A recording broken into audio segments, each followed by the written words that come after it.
Me llamo Akane y hace siglos que existo en esta forma. No soy un fantasma ni un demonio, pero tampoco humana. Mi carne no se descompone, mi sangre no se seca y mi voz aún susurra en la oscuridad para quienes se atreven a escuchar.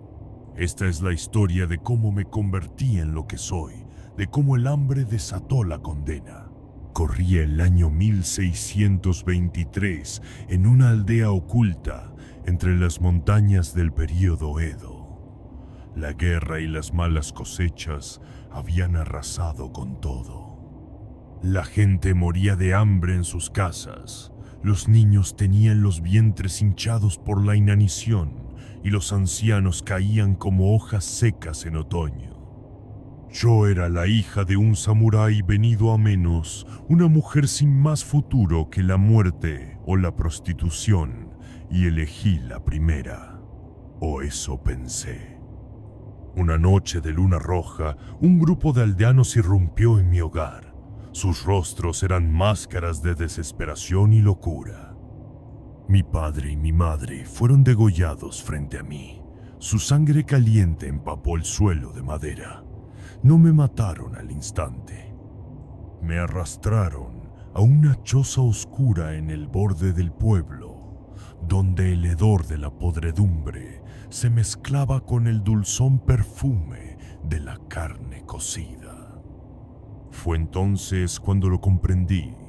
Aquellos aldeanos habían cruzado la última frontera de la moral. Se habían vuelto caníbales. Me retuvieron durante días, alimentándome apenas lo suficiente para mantenerme con vida. Podía escuchar el crepitar de la carne en el fuego, los murmullos de quienes devoraban a sus vecinos en la penumbra. Susurros de que la carne humana era dulce, de que les daba fuerza, de que el hambre había quedado atrás. Cuando llegó mi turno, no sentí miedo, sentí ira. Mientras el líder de los aldeanos se acercaba con su cuchillo, sonreí, no porque estuviera resignada, sino porque algo en mi interior despertó. Cuando los dientes del hombre rasgaron mi piel, no sintió el sabor esperado, no sintió el calor de la carne viva, sintió el frío de la muerte. Sus labios se tornaron negros, su lengua se partió como un pedazo de carne podrida y su piel comenzó a despegarse en tiras, como si hubiera sido hervida desde adentro. Los demás gritaron, pero no pudieron huir. Algo en mí los llamaba, los ataba a su destino. Uno a uno, aquellos que habían probado la carne humana sufrieron el mismo destino. Sus cuerpos se marchitaban mientras sus almas eran devoradas por una oscuridad sin rostro. Cuando todo terminó, la choza estaba silenciosa, salvo por el crepitar de los huesos ardiendo en la hoguera. Salí al amanecer, sintiéndome renacida. Mi piel estaba intacta, mis heridas cerradas. Mi hambre, sin embargo, nunca se apagó. Desde aquella noche, he vagado por los caminos de Japón buscando aldeas hambrientas, desesperadas. Siempre hay quienes cruzan la línea, quienes se alimentan de sus propios semejantes. Y cuando lo hacen, yo aparezco. Ellos me devoran, pero soy yo quien los consume. El festín nunca termina. Pasaron los años y mi rastro se convirtió en leyenda. Me llamaban la mujer maldita, la dama blanca de la hambruna, el espíritu de la condenación. Algunos decían que era un castigo enviado por los dioses para erradicar la abominación del canibalismo. Otros aseguraban que era una demonio disfrazada de doncella. Pero la verdad es más simple. Soy la sombra del hambre, la ruina de los desesperados. En 1647 llegué a una aldea en lo profundo de los bosques de Tohoku. La nieve cubría los techos de las casas y el silencio pesaba sobre el pueblo como un manto de muerte. No había pájaros, ni perros callejeros, ni siquiera los ecos de una conversación.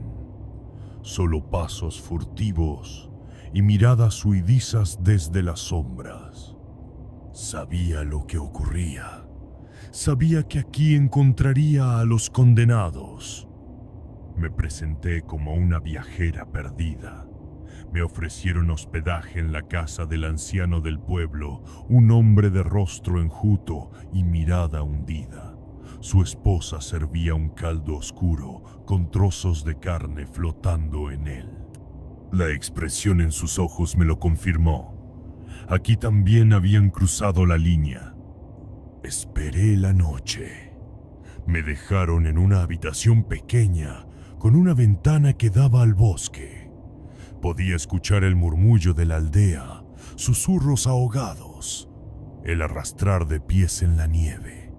Sabía lo que planeaban.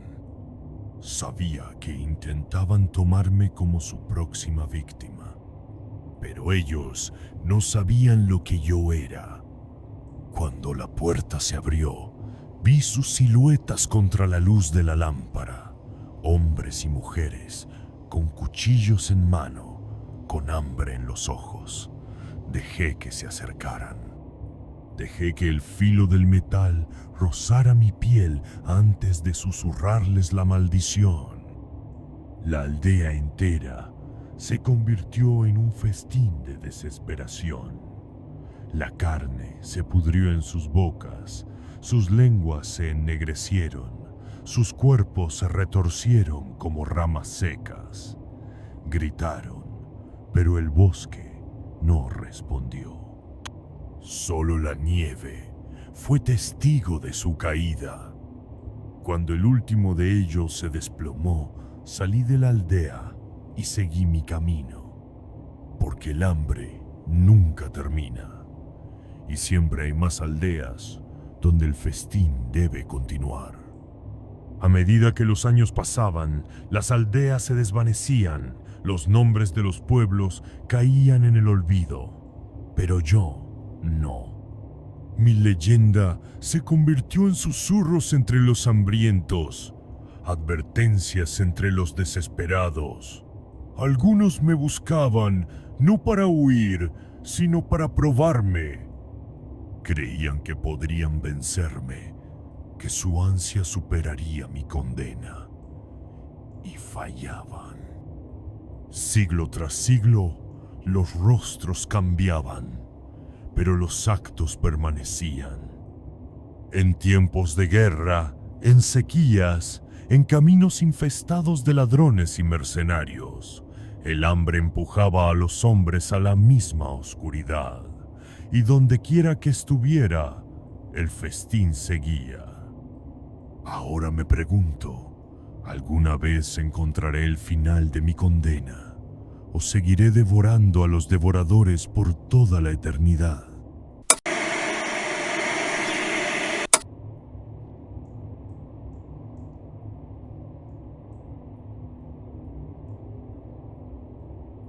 Mi nombre es Aiko, y esta es la historia de la noche en la que abordé un tren que nunca debí tomar.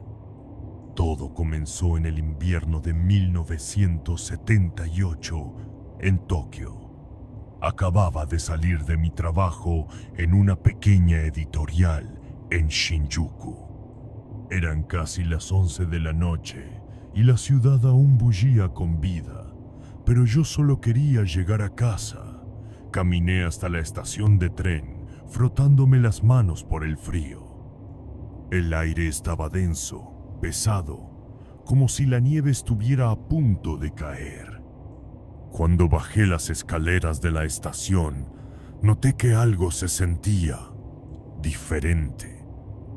No podía explicarlo. No había más ruido del que debería haber a esa hora, ni menos personas de lo normal, pero una sensación de inquietud me caló hasta los huesos. Me dije que solo era el cansancio. Me dirigí al andén y esperé. El tren llegó puntual, deslizándose en la oscuridad con un chirrido agudo. Las puertas se abrieron y sin pensar demasiado, entré. Desde el momento en que crucé el umbral, supe que algo estaba mal. El vagón estaba casi vacío. Solo había unas pocas personas y todas parecían apagadas. No es que estuvieran dormidas o distraídas. Sus ojos estaban abiertos, fijos en algún punto más allá de la realidad. La luz fluorescente parpadeaba débilmente y el sonido del tren en movimiento tenía un eco hueco, como si viajara a través de un túnel infinito. Me senté cerca de la puerta, intentando ignorar la sensación de que algo no encajaba. Fue entonces cuando noté a la mujer. Estaba sentada al otro extremo del vagón, con un kimono blanco antiguo y el cabello largo cubriéndole el rostro. Tenía las manos en el regazo, inmóviles, y su cabeza apenas inclinada hacia un lado. Algo en su presencia me heló la sangre. Miré a los demás pasajeros, esperando ver alguna reacción, pero ninguno se movía. Sus rostros eran inertes, como si fueran figuras de cera. Traté de convencerme de que todo era producto de mi imaginación. Pero entonces el tren pasó por la primera estación y no se detuvo. Mi estómago se encogió. Me levanté y caminé hacia la puerta. Miré por la ventanilla, esperando ver el nombre de la estación, pero lo único que vi fue negrura absoluta. No había luces, ni edificios, ni siquiera señales en el andén. Solo un vacío negro que se extendía más allá de lo que mis ojos podían alcanzar. El tren siguió avanzando y el miedo comenzó a trepar por mi garganta. Miré a los otros pasajeros. Ninguno reaccionaba. Sus cuerpos estaban rígidos, con las cabezas ladeadas en ángulos antinaturales. No respiraban. No parpadeaban. Giré la cabeza de golpe hacia la mujer del kimono. Ya no estaba sentada. Un frío atroz recorrió mi columna. La busqué con la mirada, pero el vagón era demasiado pequeño para que simplemente hubiera desaparecido. Entonces la sentí. Una presencia justo detrás de mí.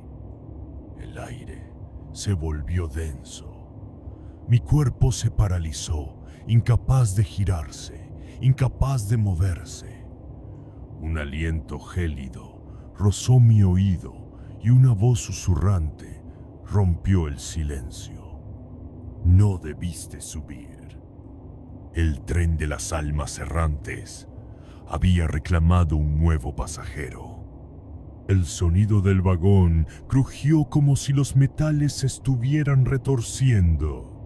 Sentí un escalofrío recorrer mi espina dorsal mientras el reflejo en la ventana me mostraba algo que mi cuerpo se negaba a voltear a ver. Una silueta oscura se erguía justo detrás de mí. Su cabello negro flotaba como si estuviera bajo el agua, y sus manos huesudas se extendían lentamente hacia mi cuello. El terror me sacudió el cuerpo y reaccioné con un instinto primario: correr. Me lancé hacia la puerta de al lado, tratando de abrirla, pero estaba sellada. Golpeé el vidrio con desesperación, esperando que alguien, pudiera escucharme. El tren avanzaba en la nada, su sonido se deformaba en un eco interminable. Volteé la cabeza solo un poco, lo suficiente para ver con el rabillo del ojo. La figura estaba más cerca, sus dedos huesudos casi tocaban mi hombro. La voz de una niña se filtró en mi oído. «No puedes irte». Solté un grito ahogado y me lancé al siguiente vagón. Cuando crucé la puerta, sentí un cambio en el aire. La luz era aún más tenue, el vagón más viejo. Los asientos estaban rasgados, con espuma podrida sobresaliendo de ellos. Y entonces vi a los pasajeros. Eran diferentes a los del primer vagón. Estaban demacrados, con piel ceniza y ojos hundidos. Algunos murmuraban en voz baja, otros se mecían hacia adelante y atrás. Un hombre con uniforme ferroviario alzó la mirada hacia mí. Sus ojos eran pozos negros. «Llegaste muy temprano», susurró. No entendí qué quería decir hasta que miré mis manos. La piel de mis dedos comenzaba a palidecer, como si la vida misma me estuviera abandonando. La desesperación me golpeó con fuerza. «Déjenme salir», grité, tambaleándome hacia la siguiente puerta. Los murmullos se intensificaron. Sentí la presencia a mis espaldas de nuevo. Corrí, atravesando vagón tras vagón, cada uno más antiguo y decrépito que el anterior. Pasé por pasajeros con rostros sin boca, cuerpos fusionados con los asientos, niños con ojos vacíos que reían en la oscuridad. Finalmente, vi una puerta diferente, un marco de madera, podrida con un letrero en kanji que apenas podía leer. «Salida». Sin pensarlo dos veces, la empujé con todas mis fuerzas y caí. Caí en la oscuridad absoluta, un abismo sin final. Mi grito se ahogó en la negrura. Entonces, desperté. Estaba en un banco de la estación de Shinjuku, con el último tren nocturno partiendo frente a mí. Jadeé, mis manos temblaban. Miré alrededor, esperando ver a la mujer del kimono, a los pasajeros sin alma. Pero solo había gente normal, esperando el siguiente tren. Me levanté de un salto y corrí fuera de la estación, sin mirar atrás. Nunca volví a tomar el tren de noche, porque aún hoy, en los días más fríos del invierno, cuando el viento silba en los túneles del metro, puedo escuchar un susurro en el eco del metal retorciéndose. «No debiste subir».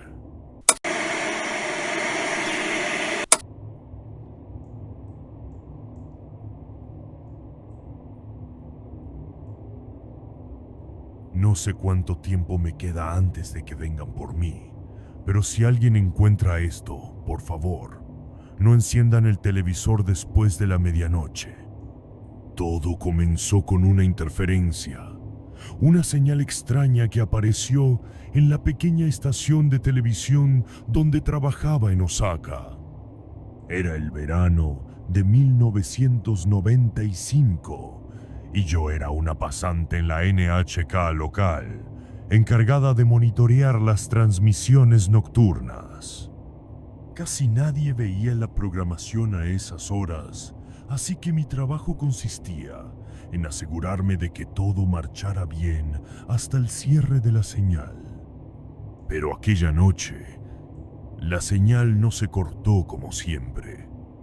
Pasada la medianoche, la pantalla de uno de los monitores comenzó a parpadear.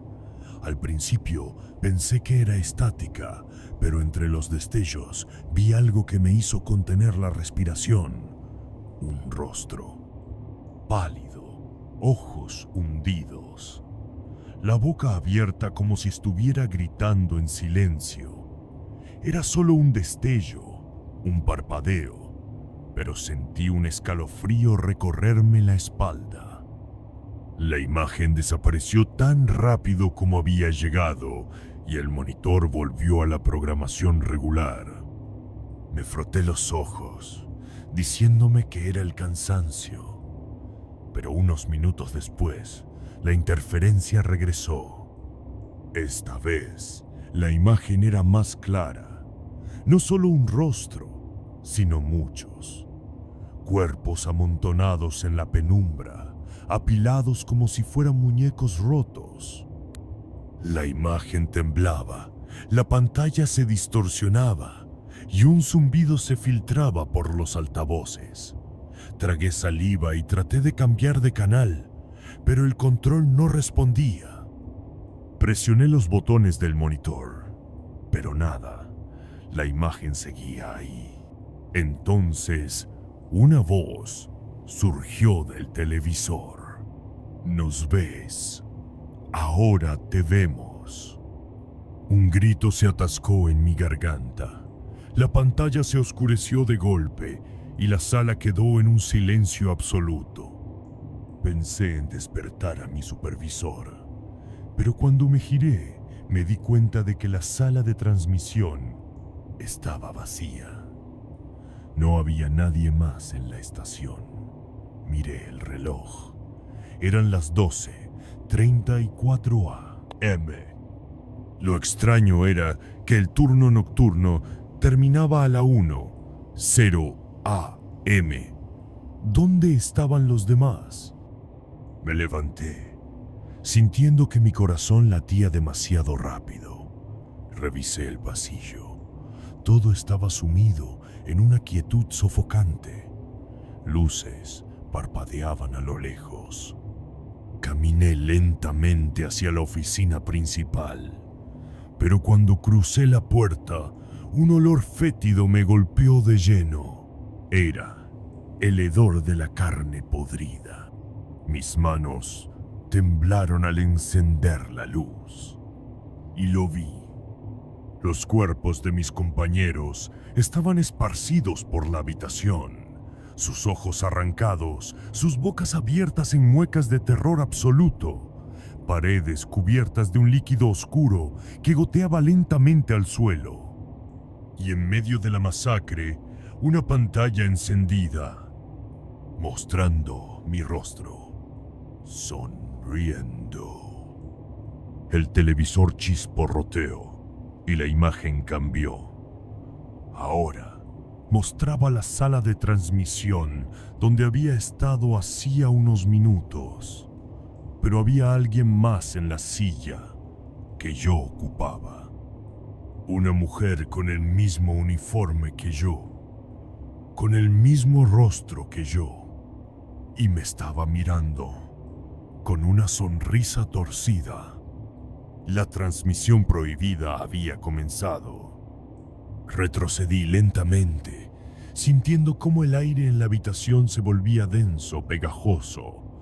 El televisor comenzó a parpadear de nuevo y la imagen de mi doble se distorsionó. Su boca se abrió de manera antinatural, desencajando la mandíbula como si fuera una serpiente a punto de devorar algo. El sonido que emergió del televisor fue un chirrido inhumano. Un eco que retumbó en mis oídos hasta hacerme doler la cabeza. Me tapé los oídos con ambas manos, pero no sirvió de nada. Algo dentro de mí se estremeció con un terror primitivo cuando la pantalla mostró algo más. No era solo mi reflejo distorsionado, había sombras detrás de mí. Mi respiración se volvió errática. No quería girarme, no podía, pero mis ojos se negaron a dejar de mirar la pantalla. Las sombras se movían, arrastrándose por el suelo, por las paredes. Alargaban sus dedos huesudos hacia mí. Un susurro helado se deslizó por mi cuello. Míranos, escúchanos, únete a nosotros. El reflejo en la pantalla cambió de nuevo. Ahora yo estaba en el suelo, con los ojos vacíos, la boca abierta, en un grito eterno. Y mi doble, o lo que fuera esa cosa, se giró hacia mí y murmuró una última vez: «Ya estás dentro». Todo se apagó. Cuando desperté, estaba en mi casa. Mi uniforme aún estaba manchado de sangre seca. El televisor estaba encendido, pero mostraba solo estática. Intenté convencerme de que todo había sido un sueño, un maldito sueño. Pero entonces mi teléfono sonó. Era la estación de televisión. Contesté con las manos temblorosas. «Aiko», dijo la voz de mi jefe, «¿dónde demonios estuviste anoche?» Mi piel se erizó. ¿Cómo que dónde estuve? Yo estaba en la estación. Hubo un silencio en la línea. «Aiko, la estación cerró hace un mes. Ya no hay nadie ahí». Mi teléfono se resbaló de mis manos. Y entonces, en el televisor, la estática desapareció. Mi reflejo me sonreía.